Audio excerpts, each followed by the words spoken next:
Bien-aimés de Café Évangile, c'est ce disciple qui témoigne de ces choses qui les a écrites et nous savons que son témoignage est vrai. Il y a encore beaucoup d'autres choses que Jésus a faites et s'il fallait écrire chacune d'elles, je pense que le monde entier ne suffirait pas pour contenir les livres que l'on écrirait. Bien chers amis, alors que nous achevons notre cheminement de Pâques, la conclusion de l'évangile de Saint Jean nous est donnée à méditer. Rappelons que l'évangile de Jean a été au centre de toute la période de Pâques. Par conséquent, si vous avez lu dans la prière l'évangile de la messe chaque jour au cours des dernières semaines, vous vous êtes vraiment immergé dans ce saint évangile.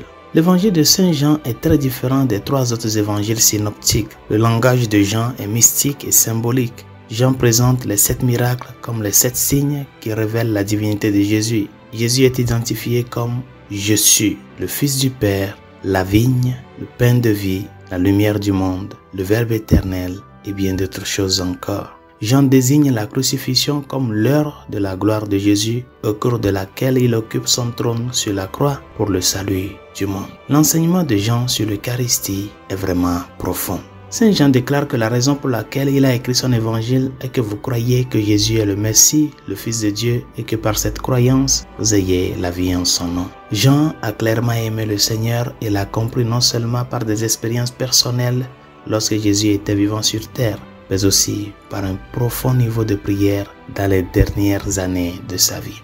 Cette profondeur de la compréhension de la connaissance mystique est communiquée de telle manière que le lecteur est facilement entraîné dans la compréhension de la prière de Jean. Et lorsque Jean conclut son témoignage sur Jésus, il affirme quelque chose qui mérite d'être médité. Il affirme que Jésus a fait tant de choses qui n'ont été enregistrées ni par lui ni par d'autres, que si elles étaient toutes écrites, le monde entier ne contiendrait pas les livres qui seraient écrits. Tout d'abord, tout ce qui a été écrit pourrait être la source d'une étude brillante pendant toute une vie.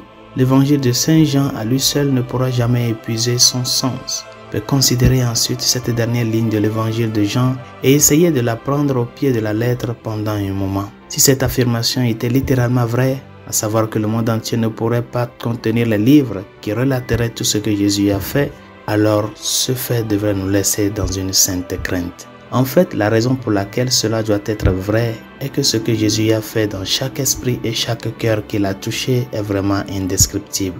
Des volumes et des volumes ne pourraient pas le décrire en détail.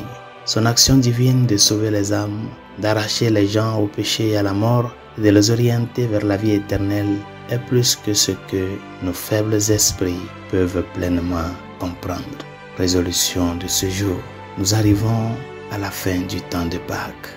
Ce précieux temps de 50 jours pour méditer ce grand mystère de l'accomplissement de notre salut, la passion, mort et résurrection du Christ. Ce mystère qui continue dans le temps et dans l'histoire. Et toi et moi, nous sommes des chrétiens de la résurrection.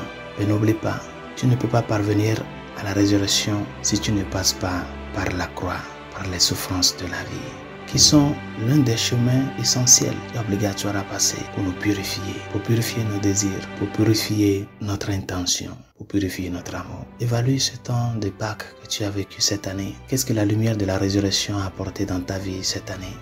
Comment est-ce que tu as pu faire une nouvelle rencontre avec le ressuscité cette année?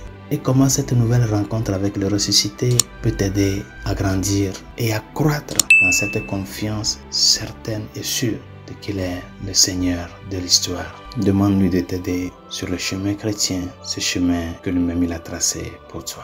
Bonne journée, Dieu vous bénisse.